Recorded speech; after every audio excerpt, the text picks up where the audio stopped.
Well, hey, good afternoon.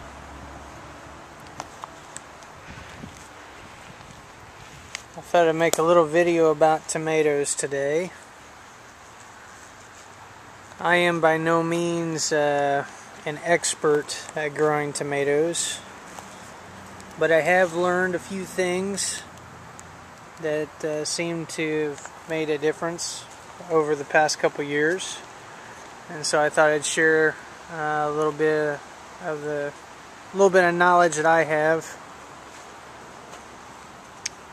Basically, there's thinking about eight different things or areas of consideration in growing tomatoes. I mean, there's probably more, but the big ones that I consider when I'm getting ready to plant is, first of all, what kind of tomatoes do I want to grow? Do I want to grow determinate varieties or indeterminate varieties?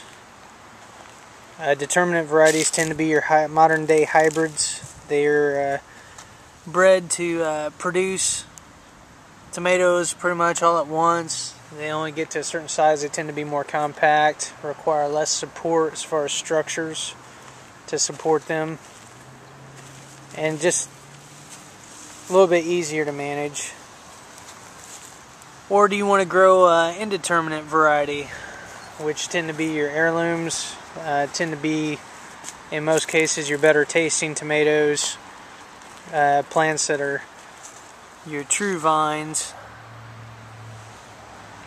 In other words, they'll continue to grow throughout the season as long as the temperature and resources allow, and as long as they're supported, they will just continue to grow.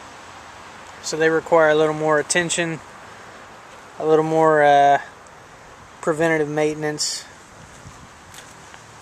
I've chosen this year to grow indeterminate varieties. I tend to do those every year just because I think they're a little more fun to grow, and again, better tasting. There's quite a variety.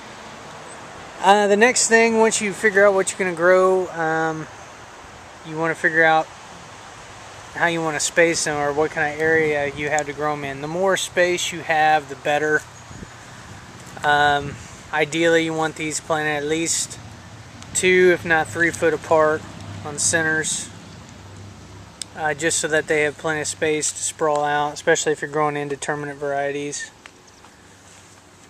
So you have enough room for the support structure, so they're not competing for resources, and so that you've got good airflow or air circulation between the plants. That's really important because a lot of the diseases that these will succumb to are moisture related, soilborne / moisture related. In other words, if you have a really wet spring or a wet summer for that matter, you're going to have trouble with a lot of fungal related diseases, different kinds of blights, mildew.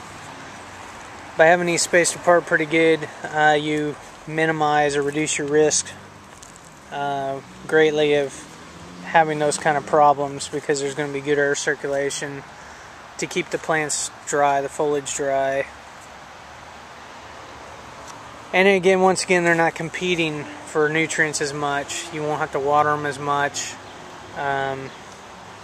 fertilize them as much. So spacing's a concern, something that I look at.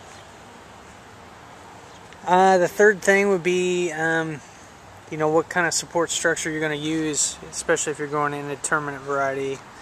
You could use, a trellis system. You could use some kind of fence. Cages work really well. You could stake them. You could just let them just sprawl on the ground, on a bed of straw.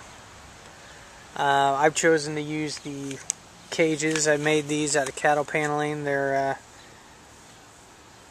have 5-inch by 7-inch openings. This is galvanized steel or galvanized metal. It's going to be fairly resistant to rust and pretty substantial. These cages are 4 foot tall. I got 3 cages out of a 16-foot sheet of cattle paneling. Find that they work real well. They support the plants real well. You can again access the fruit fairly easily. A little bit of pain though, as far as storage over the winter. I mean, I usually stack these up behind the garage. But anyway, they work pretty well. The reason why I support is important is because, again, you want to keep the fruit off the ground, since most of the diseases these things are going to succumb to are soil-borne. Also, you want to keep the plant from splitting. I had 4, I think they're Rutgers tomatoes that I didn't have supported last year in my other garden, and they literally split because of the weight of the fruit.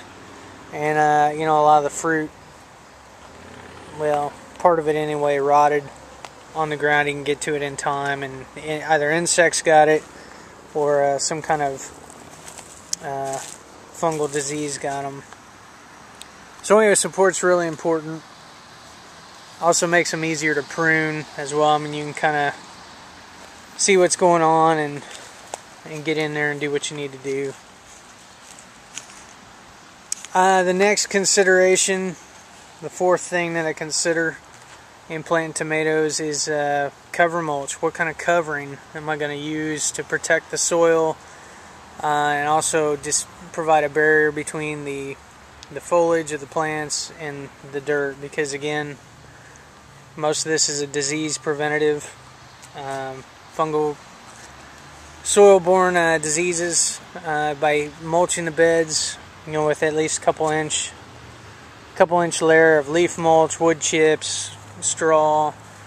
You could have a living mulch like hairy vetch, I've heard is a good one.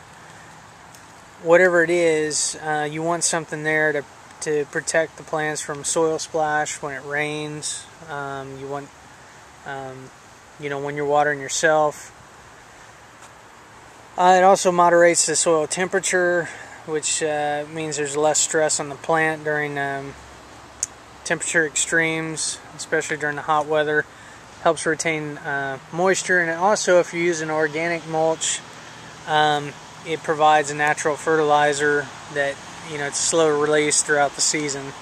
I've chosen leaf mulch. It tends to work real well for me. It's something that the earthworms really love, as throughout the season they're coming up from the burrows and picking little pieces of the leaf mulch and shredding it, and then leaving these nice little trails, castings in the soil that the roots, as these plants are growing, find and kind of grow down and absorb the nutrients and stuff. So works pretty well having a cover mulch down. The 5th thing is, when you're actually planting, there's 2 good ways of doing it. One is a trenching method, where you strip the plant 2/3 of the way from the bottom to the top. 2/3 of the plant you strip the foliage. You kind of lay the plant down in a trench that's a couple inches deep, and then bend the top part of the stem or vine up, and then bury the rest of the vine that you've stripped, because these little hairs on here will morph into roots, and they'll just have a much stronger root system, be able to support future growth a lot more easily. The other method is just a deep planting method, where I use a post hole digger, dig down about 6-9 inches. Again, strip the plant 2/3 of the way. I put a fertilizer, organic fertilizer, bone meal, blood meal, Epsom salt, whatever you can find, organic. Put it in the hole, put the plant in there, fill it in with dirt, and I find that works real well. It accomplishes the same thing, except I don't run the risk of snapping the stem or vine, you know, as opposed to the trench method that could possibly happen. So that's really important. The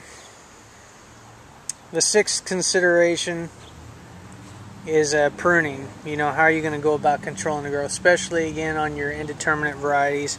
2 schools of thought on that. One is you want to prune all the little suckers, because they're not really going to do a whole lot, and that way you redirect the energy of the plant to produce some fruit, which, you know, I can see that. But the other school of thought is like, no, leave the foliage, let it grow foliage. You know, don't really prune it a whole lot, because the more foliage it has, the more energy it's able to absorb from the sun, the better tasting your fruit's going to be.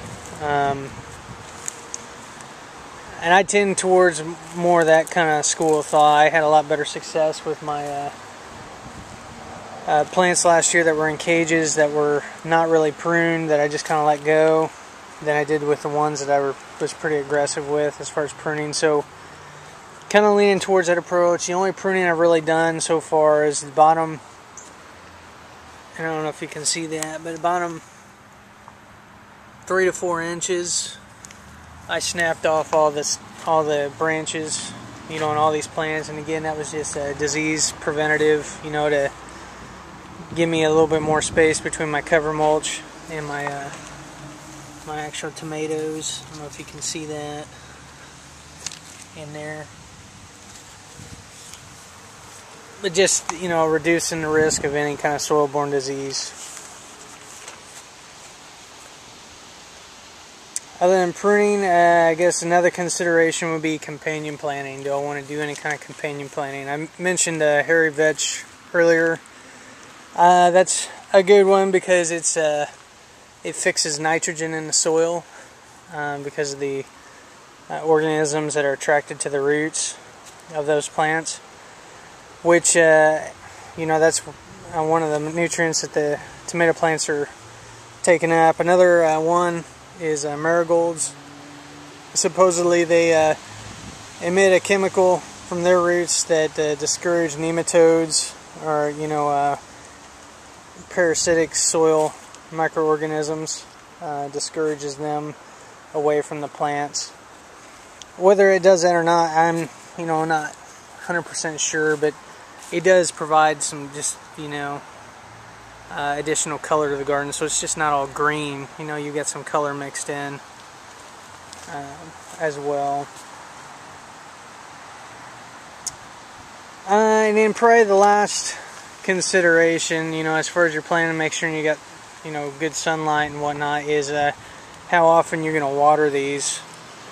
The foliage will pretty much tell you when it needs to be watered. If you're looking at your plants and the leaves are all curled or wilted, there's a good chance that these need water. Now when they start putting fruit on, they're going to need a little bit more water, just because you want to make sure that it's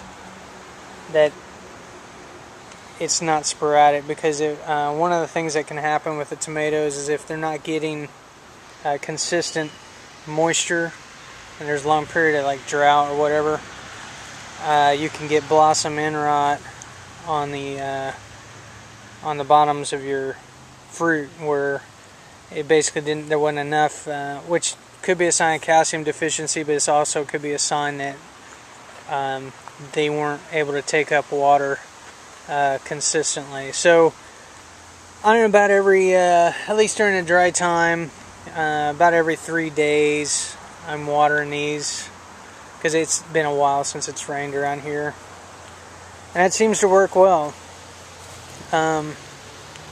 Again, there's probably some other things out there, other videos, other tips that people have on growing tomatoes. Again, I'm by no means an expert, definitely still learning, but these are just some of the things I've gleaned over the years that seem to make a difference in growing tomatoes. So hopefully you learned something from this video and you have some success this year in growing tomatoes if you decide to try that. I guess that's it. Thanks.